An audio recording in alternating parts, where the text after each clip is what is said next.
বড়লোক হতে গেলে শুধু কাজ করলে হবে না, বুদ্ধির দরকার আছে। আমি এটা বলতে চাই না আপনার নাই আমার আছে, বুদ্ধি কিন্তু সবারই আছে। বড়লোক হতে গেলে আপনাকে অনেক কিছু জানতে হবে, জানার বিষয় আছে। যদি জানার বিষয় যদি না থাকতো তাহলে কিন্তু সবাই কিন্তু দুনিয়াতে বড়লোক হতো। দেখেন, টোপে টোপে ঘোড়া ভরে, ঠিক আছে? আপনি যদি ভাবেন যে একদিনে ধনী ব্যক্তি হয়ে যাব, তো কোনোদিনই সেটা সম্ভব না। আপনি আস্তে আস্তে হবেন। আমি একটা জিনিস বলি যে জীবনে যদি শুধু খেটে চলে যান তাহলে পরে আপনি ধনী ব্যক্তি হতে পারবেন না। আপনাকে আগে হিসাব দরকার। হিসাব যদি ঠিক না রাখতে পারেন তাহলে পরে আপনি ধনী ব্যক্তি কোনোদিন বানতে পারবেন না। তো কীরকম হিসাব?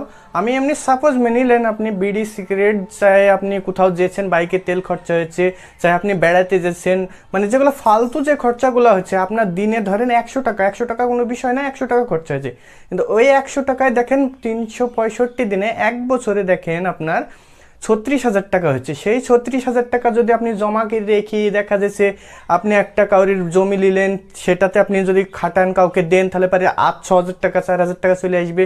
তাহলে পরে 40,000 টাকা। সেই 40,000 টাকা যদি 10 বছর আপনি এরকমভাবে চালাতে থাকেন তাহলে পরে আপনার ক হাজার টাকা হয়েছে। আপনাকে ওই হিসাবটা রাখতে হবে। এই হিসাবটা যদি আপনার না থাকে তাহলে পরে আপনি কোনোদিন ধনী ব্যক্তি বানতে পারবেন না। আপনি দেখেন একটা ছোট অ্যামাউন্ট যেটা আপনার হাত খরচা, সেই হাত খরচাতে আপনাকে জীবনে একটা ধনী ব্যক্তি বানিয়ে দিতে পারবে। যদি একটা হাত খরচার টাকাতে যদি মানুষকে 40 বছর পর যদি ধনী ব্যক্তি বানিয়ে দিতে পারে তাহলে পরে আপনি যে ইনকাম করবেন ডেলি, সেই ইনকাম থেকে আপনি ধনী ব্যক্তি কোনোদিন বানতে পারবেন না? অবশ্যই বানতে পারবেন, কিন্তু আপনাকে মাইন্ড সেট রাখতে হবে, ঠিক আছে? মাইন্ড যদি ঠিক না থাকে, আপনি যদি যতই কামান আপনার কোনো কাজ হবে না। আপনাকে আপনাকে কী করতে হবে? আপনার ধরেন 10,000 টাকা প্রত্যেক মাসে বেতন, ধরেন 10,000 টাকার মধ্যে আপনি 2,000 টাকা শরীরে রেখে দেন, 8,000 টাকা খরচা করেন। আপনি এটা করবেন না যে আমি 10,000 টাকা খরচা করবো, দিয়ে যেটা বাঁচবে সেটা আমি রেখে দেবো। এইভাবে কিন্তু আপনি করতে পারবেন না। আপনাকে এইভাবে করতে হবে, 10,000 টাকার মধ্যে 2,000 টাকা শরীরে রাখতে হবে, ভাবতে হবে এটা 8,000 টাকা আমাকে আছে, 8,000 টাকা আমাকে চালাতে হবে। আপনার ছেলের খরচা হোক চাই মেয়ের খরচা, এই জিনিসটা যদি আপনি চলতে পারেন তো একদিন অবশ্যই আপনি ধনী ব্যক্তি বানতে পারবেন। কাউরির যদি হেল্প দরকার হয় তাহলে আপনি ওর হেল্প করেন, কিন্তু আপনি দেখবেন না যে কে কী করছে না করছে। এইসব যদি ফালতু জিনিস আপনি দেখতে চান তাহলে পরে আপনার ফালতু টাইম নষ্ট হবে আর আপনি ধনী ব্যক্তি বানতে পারবেন না। আপনি দেখা যাচ্ছে মুদিখানার দোকানেও যদি যান তাহলে পারে আপনি আগে লিস্ট বানিয়ে নেবেন যে কি কি আপনার প্রয়োজন, সেই জিনিসগুলো আপনি নেবেন। দেখা যাচ্ছে ফালতু যেগুলো প্রয়োজন থাকবেন না আপনি নিয়ে চলে আসবেন ধরেন, তাহলে পরে আপনার টাকাটা ওইটাতে নষ্ট, খরচা তো হয়ে যাবে। দেখা যাচ্ছে আপনি যদি 1 কিলো গোশ খান, 1 কিলো মুরগির গোশ নেন, দেখা যাচ্ছে 1 কিলোর জায়গায় যদি আপনি 2 কিলো নেন তা 2 কিলোও ফুরে যাবে, কিন্তু এটা কিন্তু ফালতু খরচা করা হয়। আমি এটা বলতে চাইছি না যে আপনি কিপটিমু হয়ে চলবেন, আপনি দেখা যাচ্ছে খরচা করবেন না, পুরো পয়সাটাই বাচত করবেন, আমি ওইরকমভাবে বলতে চাইছি না। দেখা যাচ্ছে আপনি মিষ্টি আনতে যাচ্ছেন, সবাই 2 টুকরি খাবে, 5টা মানুষ আছে, তাহলে 10টা মিষ্টি আনবেন। আপনার 20টা মিষ্টি আনার কোনো প্রয়োজন নেই। 20টার জায়গায় আপনি যদি 50টা মিষ্টি নিয়ে চলে আসেন, 50টাই কিন্তু ফুরিয়ে যাবে, কিন্তু টাকা ফুরিয়ে যাবে। ওইভাবে আপনি বুঝতে পারবেন না জিনিসটা। আপনার এই সব ছোটোখাটো জিনিস যখন আপনি হিসাব করতে শুরু করবেন তখন অটোমেটিকই আপনার পয়সা বাঁচবে আর আপনি ধনী ব্যক্তি বানতে শুরু করে দেবেন। আপনি ভাবতে পারেন যে এইসব ছোটোখাটো জিনিসে কোনোদিন মানুষ ধনী ব্যক্তি বানতে পারে? অবশ্যই বানতে পারে। সেটি হলো লং টাইমে যখন পড়বে তো তখন ফারাক পড়বে, আপনি সে তখন বুঝতে পারবেন যে না, এইসব করার জন্যই আমি একদিন ধনী ব্যক্তি বানতে পেরেছি আর কাউরির কাছে আমাকে চাইতে হয়নি কিছু। কোনো জায়গায় শপিং মলে যাবেন, যেটা আপনার প্রয়োজন সেটাই করবেন, বাইরে থেকে খাওয়া দাওয়া করিয়ে যাবেন পেট ভরি, ঠিক আছে? কেননা ফালতু দেখা যাচ্ছে উল্টো খরচা হবে। দেখা যাচ্ছে আপনার মন চাইবে পিজা খাবো, এ খাবো, ও খাবো, আন্দাজে আপনি এইভাবে খরচা করতে থাকলে পারে আপনাকে সারা জীবন ইনকাম করতে থাকবেন আর আপনি খরচা করতেই থাকবেন। আপনাকে হিসাব আগে রাখতে হবে। হিসাব যদি সঠিক না হয় তাহলে পারে কাজ করা আপনার বৃথা চলে যাবে সারা জীবন। আজকে তো বুঝতে পারা যাবে না, বুঝতে পারা যাবে তখনই বুঝতে পারা যাবে যখন 60 বছর বয়স হয়ে যাবে, 70 বছর বয়স হয়ে যাবে, যখন খাটতে পারবে না, ছেলেতে কেউ দেখবে না, পয়সা না থাকলে দেখেন কেউই দেখবে না, তখন বুঝতে পারবেন যে আমি বড় ভুল করে ফেলেছি। তো সেই ভুলের সমাধান তখন হবে না, আপনাকে এখন থেকে শুরু করতে হবে। পয়সা একটা এমনই জিনিস ভাই, কেউ কাউকে দেখবে না। আপনি এখন বলবেন কি যে ভাই দেখবে, মা দেখবে, সবাই দেখবে, ঠিক আছে? যখন পয়সা থাকবে না আপনার কাছে 10 বছর, তখন আপনি বুঝতে পারবেন পয়সার কি মূল্য। আর পয়সা না হলে পারে কেউই ভালোবাসবে না। হ্যাঁ, মা বাপ ভালোবাসবে, কিন্তু মা বাপ কতদিন ভালোবাসবে? আপনার পয়সা একান্ত দরকার জীবনে, বাঁচতে গেলেও পয়সা লাগবে, মরতে গেলেও পয়সা লাগবে, এটা একদম সত্যি করা ঘটনা। এই মূল্যবান সময়টা নষ্ট করেন না, যেটুকুন পারবেন আপনি সেটুকুন কাজে লাগান, ঠিক আছে? এই দিনটা চলে গেলে কিন্তু আর কোনোদিন ঘুরে আসবে না। যেটা চলে যেছে সেটা চলে যেছে জীবন থেকে।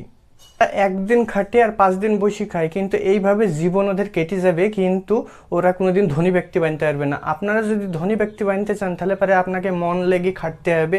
দেখা যাচ্ছে 5 বছর মন লেগে খাটলেন, দেখা যাচ্ছে কোনো একটা ছোটোখাটো বিজনেস শুরু করলেন, ওতে থেকে টাকা আসবে যখন, তখন আপনি আস্তে আস্তে ধনী ব্যক্তি বানতে শুরু করে দেবেন।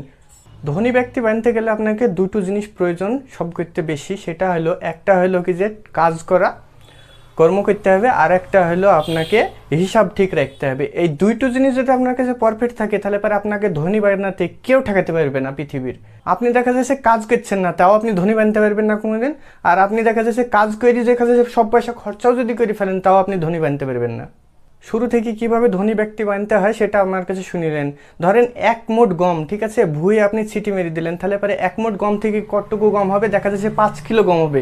ওই 5 কিলো গম যদি আপনি ভুঁয়ে ছিটি মেরে দেন তাহলে কত কলা গম হবে? দেখা যাচ্ছে 50 কিলো হবে। সে 50 কিলো দেখা যাচ্ছে গম ছিটি মেরে দিলে দেখা যাচ্ছে 50 কুইন্টাল হবে। যখন 50 কুইন্টাল গম যখন ভুঁয়ে ছিটি মেরে দেবেন তখন অনেক গম হবে। তো এরকমভাবেই মানুষ ধনী ব্যক্তি বানে। যদি আপনি যদি ছোট ছোট জিনিসের যদি হিসাব প্রথমে না রাখেন তাহলে পরে আপনি কোনোদিন ধনী ব্যক্তি বানতে পারবেন না। এটা আমি আপনাকে বারবার বলছি। দেখেন বেশি বড় লোক তাদেরকে আমরা কতজনা বলি যে ওরা দেখেন কিপটি। এটা কিপটি না, ওরা কিন্তু সঠিক জিনিস করে, ওরা কিপটি না, ওরা হিসাব রাখে জিনিসের, ঠিক আছে। আমরা যে ফালতু খরচা করি সেটা ওরা খরচা করে না ফালতু। দেখা যাচ্ছে আমাদের একটা জামা দরকার, দেখা যাচ্ছে 2-3টি জামা নিয়ে নিলাম, এটা হলো ফালতু খরচা। দেখা যাচ্ছে একটা হাঁড়ি দরকার, দেখা যাচ্ছে 2-3টি হাঁড়ি নিয়ে আমরা তুলি থুলাম, ওটা ফালতু খরচা হয়। যে জিনিসটা আপনার কাজে লাগবে না সেই জিনিসটা কিনে থোয়া মানে আপনার ফালতু খরচা। এটা পরবর্তী লাগবে, কিন্তু যখন পরবর্তী লাগবে তখন পরে কিনেন আপনি জিনিসটা। আপনার বাড়িতে দেখেন এমন কোনো জিনিস আছে বাড়িতে, আমি আপনাকে প্রশ্ন করছি যে আপনি বাড়িতে দেখেন যে যেটা আপনার কোনো কাজ হয় না, কিনিলি থুই দেওয়া আছে, ঠিক আছে, এরকম জিনিস কি আপনার বাড়িতে আছে? আপনি সেটা দেখেন তো।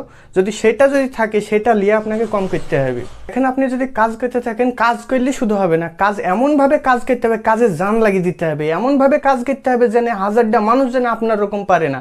তাহলে পারে আপনি একদিন ধনী ব্যক্তি অবশ্যই বানবেন। আর দেখা যাচ্ছে কাজ দিয়েছে বাস করছি, বাস উপায় নাই, পয়সা ইনকাম করবো, তাহলে পারে ধনী ব্যক্তি হতে পারবেন না।